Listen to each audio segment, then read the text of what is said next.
First of all, let me extend my gratitude to Stephen Bannon for his arrival on this special day. He's a man of a great courage. He's facing great risk for China's freedom and democracy, rule of law, and the peace of humanity. I hereby express my sincere thanks. I would also like to thank the attendance of all the journalists and my fellow warrior friends from around the world. Today is a very special day. This is not just an ordinary press conference or press briefing, because all attendants here are facing threats today for their participation.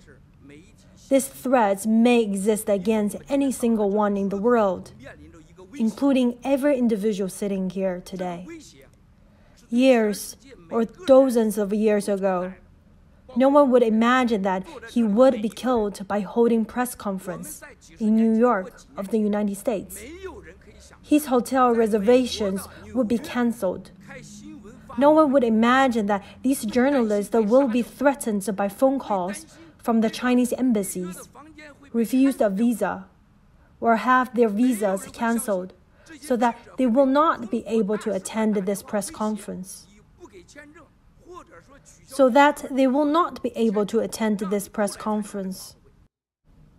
Tens of millions of netizens on social media are worried about their own lives, murders, or have their computers broken down by hackers. What is the difference from the time of Hitler 1927 to 1932? This is the core reason why we're holding this press conference here today. Today, when we look at this screen with these words printed out here, you may not have imagined that this is the result of many times of rewrite and dozens of improvements by my legal team and the legal team of Stephen Bannon. Why? The U.S. is a society with the rule of law. The U.S. is a society for telling the truth. The U.S. is a society of equal rights. But every single word on this screen will not be allowed to make its appearance in the world's second biggest economy, China. Why? Because there is a totalitarian party, the Communist Party of China, CCP. It has kidnapped the 1.4 billion people. It has put 1 million Xinjiang Muslims into re-education camps. Every time, every moment, even at this time of my speech, some people there have just lost his freedom, or disappeared, or lost contact with their families. This is another more important reason why I am standing here. Let's start here. My speech is here today to show you on this screen. Every single person who makes his appearance here, they are the Chinese elite, either high-ranking officials or entrepreneurs, including the most noted actress Miss Fan Bingbing, chairman of the largest petrol companies Ye Jianming, the world's largest NGO, Interpol's president Meng Hongwei, who had issued a red notice for my arrest, head of the largest Chinese company listed in the U.S., Jack Ma of Alibaba, one of the internet giant JD.com chairman Liu Qiangdong, former internet czar Lu Wei, several high-ranking officials of China's Central Military Commission Zhang Yang, Xu Caihou, and Guo Boxiong, Wu Xiaohui, chairman of Anbang, and tycoon Xiao Jianhua. These people are above, have either disappeared or lost contact with their families, been caught in custody or put into prison, or committed suicide. And most of these deaths have the same way of expression, death from fall. In the past 6 years, those caught during the government's so-called anti-corruption campaign amounted to 1 million. These people we have listed here are only a small portion of those who are under the persecution, a tip of the iceberg. Today, I am standing here. I can stand here. I thank the heavens, and I thank the U.S. government. I should have become one of these victims listed on this wall. And I must have become one of those who had died of falling. Many of the Chinese attendees here today, my fellow Chinese friends, many of them might also have been listed on this wall or have died of fall or just disappeared, or died of a mysterious, or died of the shooting the fighter jet down, or terms by CCP referring to sex scandals. I do not have the time to tell all their stories one by one today.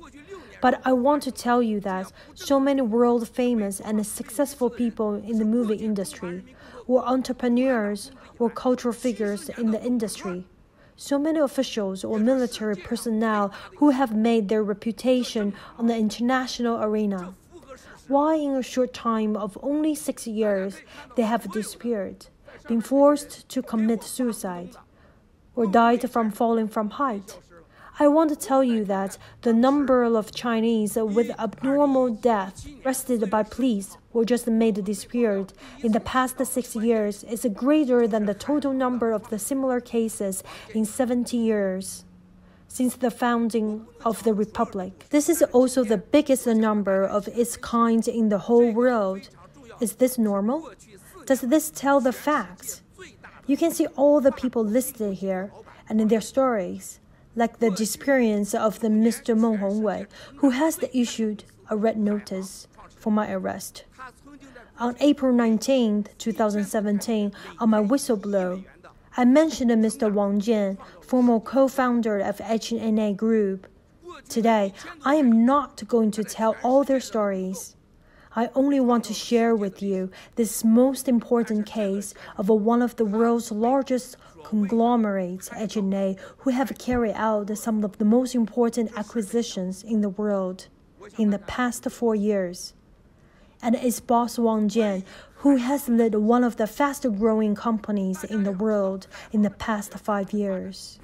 In the last 1,000 days before his death, he expanded HNA Groups with US dollars 100 million acquisition every single day, making it one of the greatest miracles in business.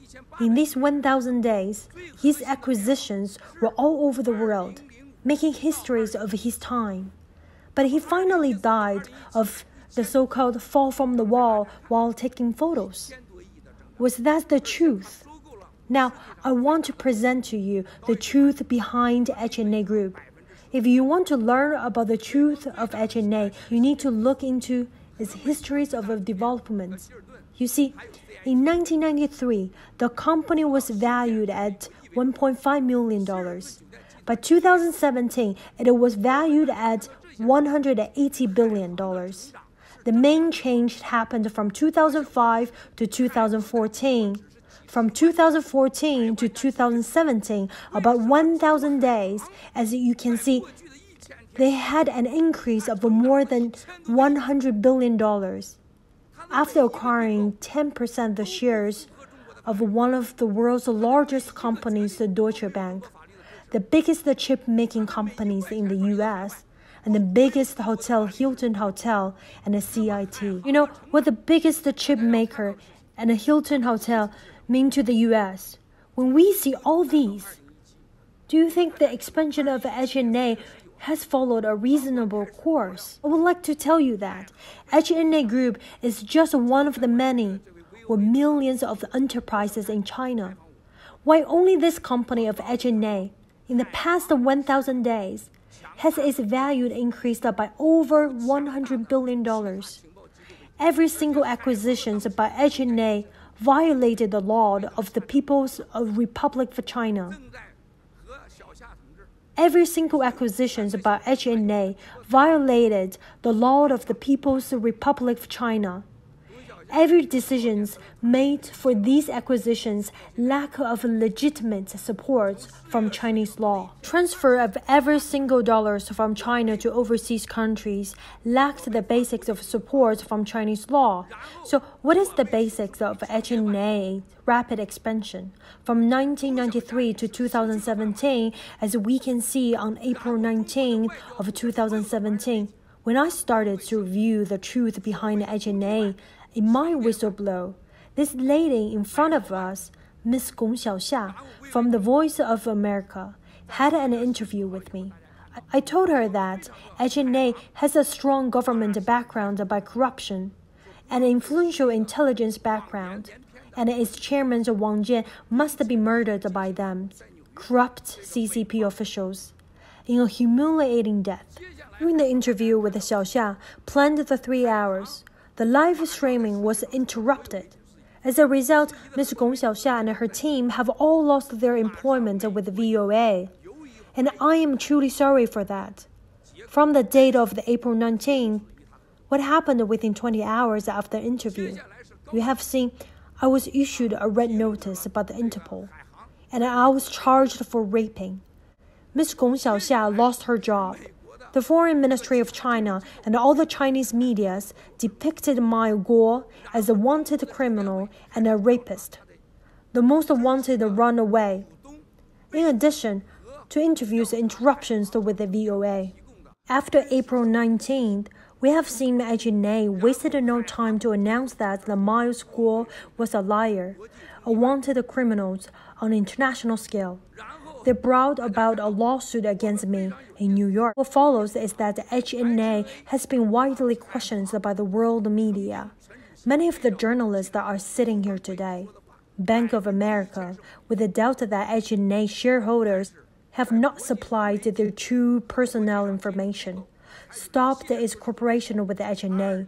Goldman Sachs stopped HNA's IPO applications in the U.S. Other financiers in the U.S.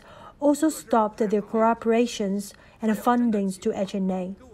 China Securities Regulatory Commissions started to investigate into the backgrounds of its shareholders, and the information of these factual beneficiaries submitted to the authorities. Again, Chen Feng, co-founder of HNA, stood out to tell that Mao Guo was a wanted criminal. That interestingly enough, we see Chen Feng told the media that 1,000% of what Mao Guo has said are lies. But after a series of measures, either by the world media or financiers, in 2017, to counter its lawsuit, we have requested HNA to supply related documents. HNA failed to provide any documents. If HNA had cooperated with us in providing related documents, Wang Jian would not have died of a fall while taking photos. On July 3, 2018, Wang Jian died in a fall from the wall in province region. Afterwards, as we have learned, one of the investigation journalists is also sitting here today. The Financial Times reported on the true shareholders of HNA Group and its business structures, and evidence proving that what I have reviewed at the interrupted interviews with Ms. Gong Xiaoxia on April 19th was correct. The biggest shareholders of HNA is the 38-year-old Guan Jun. He is 100% of a true controller of Hainan Cihang Foundation in New York, together with Liu Chenjie, another Hainan Cihang Foundation controller in Hainan province, a 30-year-old young man. The co-founders, Mr. Chen Feng and Mr. Wang Jian, each held 14.8% of the shares.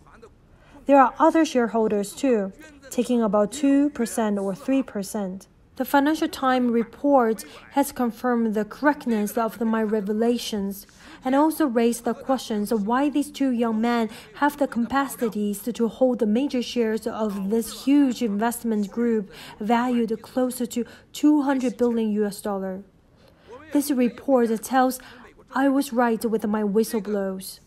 Later, we found in New York, the Hainan Cihang Foundation filed with the Chinese authorities was registered in December 2016 in New York.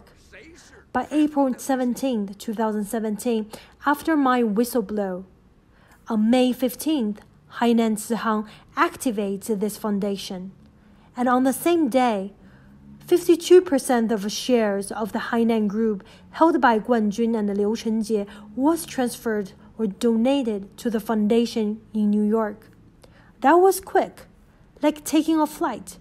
From these actions and the timing, Miles Guo's revelations was the reasons for the transfer of ethylene acid, an act of the money laundering. From our documents that have been submitted to the U.S. government, process and the speed of this 52% share transferred is closely related to our whistleblowers. Next, we will see whom ethylene group is serving.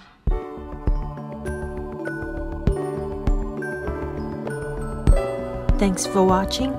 Please subscribe. The Voice of Go Media.